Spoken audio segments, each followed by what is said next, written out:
Hello guys, good morning guys. For today's video guys, dito tayo sa generator guys. Dito na guys, dumating na yung bagong IBR. Salpak natin yan dito. Yan lang, ipipix ko muna.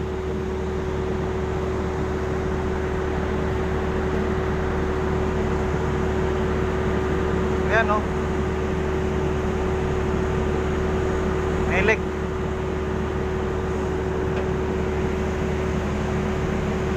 Thanks for watching guys my video.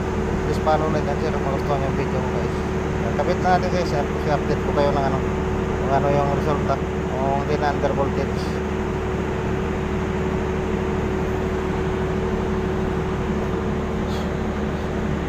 Ito kasi yan nakakapit.